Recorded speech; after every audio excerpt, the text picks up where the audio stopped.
Bonjour Bernard Biger et Véronique Cousinou.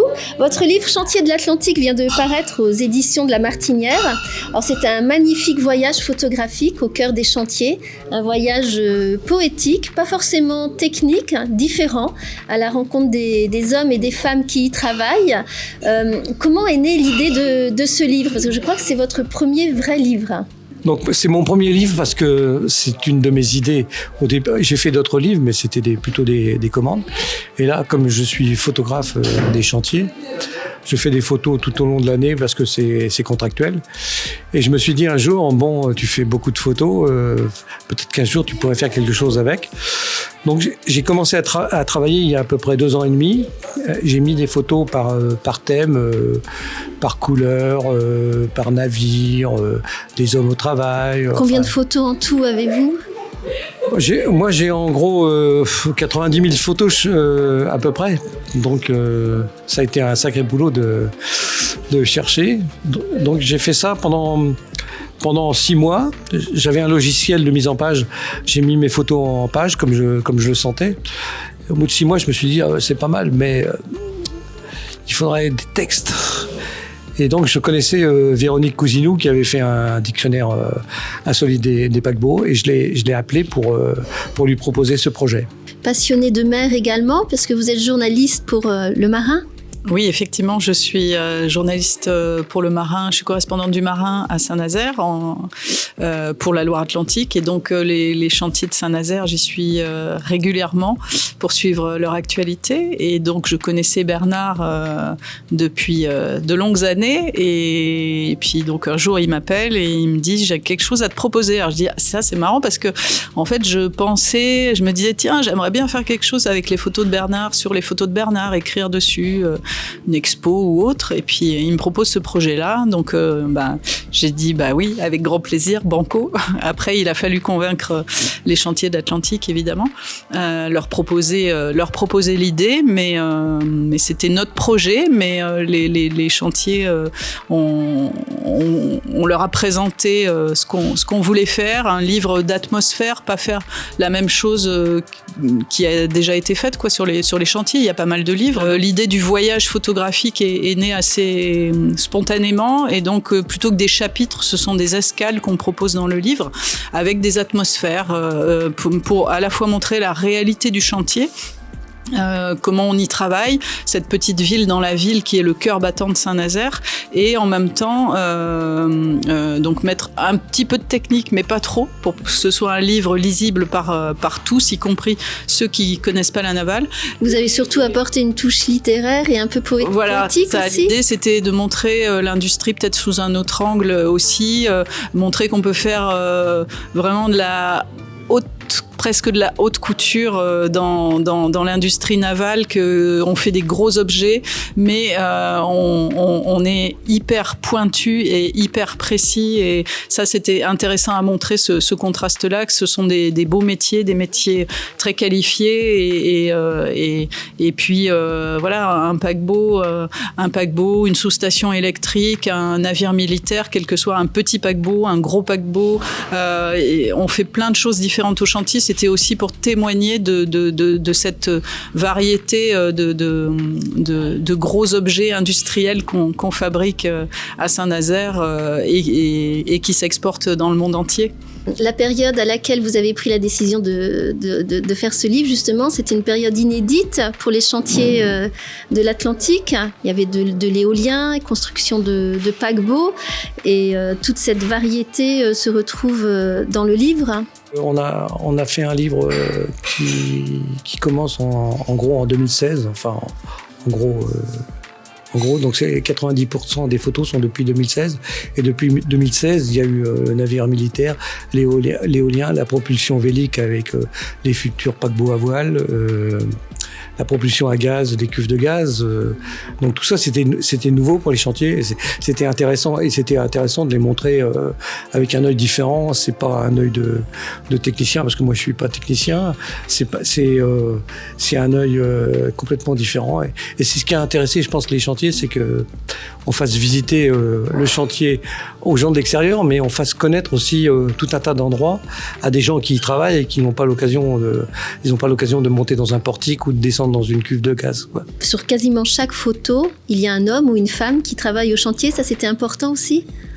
Ah bah oui, alors les hommes et les femmes au travail, c'était un challenge que m'avait lancé mon ancien chef il y a longtemps, en me disant, quand je suis arrivé à la com, c'est bien, mais ça manque un peu, on voit pas trop les hommes, on voit les bras, au pire les avant-bras, juste les mains, et il m'a dit, ce serait bien de faire des photos des hommes au travail. Donc j'ai commencé, et j'ai une sacrée série maintenant. Et puis c'est attachant les gens qui travaillent au chantier. Moi, j'ai jamais eu de soucis pour faire des photos. Les gens, ils sont fiers de montrer ce qu'ils font à leur famille, à leurs enfants. Enfin, voilà. Comme vous travaillez depuis des années au chantier, vous êtes quasiment invisible. Donc, ouais. Personne ne va changer son attitude quand vous êtes là, quand vous êtes présent. Oui, les gens savent que c'est pour mettre ce qu'ils font à l'honneur, donc que je trahis personne, enfin que c'est pour montrer le savoir-faire des chantiers. Donc je me balade dans les chantiers, je dis toujours en rigolant, mais c'est vrai, j'ai des clés de certains passages où je suis pratiquement seul à pouvoir aller. Je vais dans les cabines avec du portique, je vais dans les cales, enfin un peu partout. Parce que vous suivez chaque étape de la construction d'un paquebot. Alors je suis pas toutes les étapes, mais il y a des étapes dont les photos sont contractuelles. Donc toute la construction de la coque, je fais certains blocs, les traves, les pods, la propulsion, le château, enfin les cheminées, enfin je fais ça. Puis après, une fois que le navire est mis en forme et qu'il flotte, je passe une fois par mois pour faire l'armement. Ça permet de montrer à l'armateur qu'on travaille bien, qu'on est dans les temps, et puis ça permet au chantier aussi de pouvoir illustrer des réunions ou ça fait des photos pour illustrer des plaquettes, enfin pour la com aussi, quoi. Si vous deviez choisir une série, un chapitre de ce livre, lequel choisiriez-vous? Lequel nous montreriez-vous? Je vous montrerai, moi, l'heure que j'aime bien, c'est l'heure bleue. C'est le matin avant le lever du soleil, où il y a un bleu assez profond, et c'est l'heure que... C'est donné à peu de gens d'être présents au chantier? Oui, alors c'est assez marrant parce que le chantier, le chantier s'éveille. Donc les gens arrivent, les gens de la journée normale ou du quart du matin arrivent. Les gens de la nuit vont bientôt partir parce qu'ils auront fini leur nuit. Et on commence à entendre un peu de bruit. On entend les gens qui font qui meulent. On voit les étincelles. Enfin c'est un beau spectacle. On entend ces bruits en feuilletant le livre. Ouais, c'est un spectacle et les textes de Véronique illustrent bien, le texte sur l'heure bleue illustre bien ce que moi j'ai ressenti en faisant mes photos. Comment vous êtes-vous imprégné de l'atmosphère des chantiers alors que vous n'étiez pas présente au moment où les photos ont été prises? Alors effectivement, les chantiers je les connais bien, mais pas aussi bien que Bernard et pas à toutes les heures du jour et de la nuit. Donc il y a certaines photos on était ensemble et puis d'autres comme l'heure bleue, j'étais pas forcément là. Mais c'est quand on a présenté le livre, c'était un des chapitres qui s'est imposé de façon évidente parce que justement c'est là quand on parle de livre d'atmosphère, là on y est complètement et c'est une heure magique et il suffit de regarder les photos. Moi j'ai laissé un peu vaquer mon imagination et puis pour trouver les mots, se laisser imprégner justement par cette couleur, ce bleu qui inonde les cales et l'estuaire juste avant que le soleil se lève et qui est vraiment magique et ça crée en fait une atmosphère presque hollywoodienne. Il y a des photos, on a l'impression qu'il y a encore les énormes projecteurs qui permettent aux gens de travailler dans les cales. Le soleil va se lever mais il n'est pas encore là et il y a une profondeur de champ qui est magnifique. Donc ça a été relativement facile pour ce chapitre-là. J'ai vraiment laisser parler mon imagination et puis trouver beaucoup d'inspiration.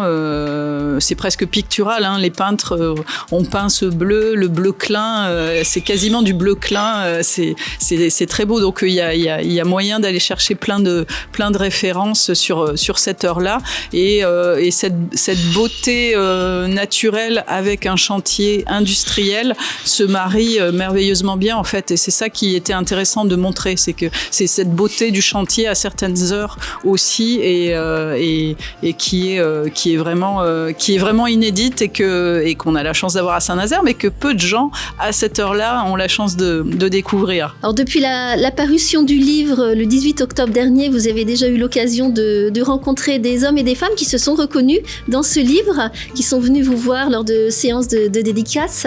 C'est toujours un moment fort. Ah oui, c'était très intéressant. On a rencontré donc les gens au chantier puisque le livre a été offert à chaque salarié.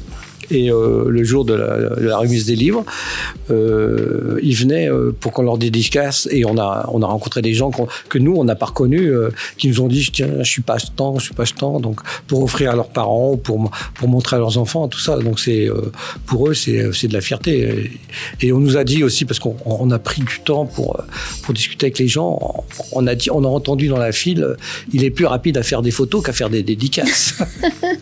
Ça a été long de les retrouver d'ailleurs, toutes ces personnes, pour leur demander l'autorisation de figurer dans ce livre. Oui, alors on a demandé aux gens qui étaient reconnaissables. Donc moi, je savais déjà où je les avais pris, tout ça.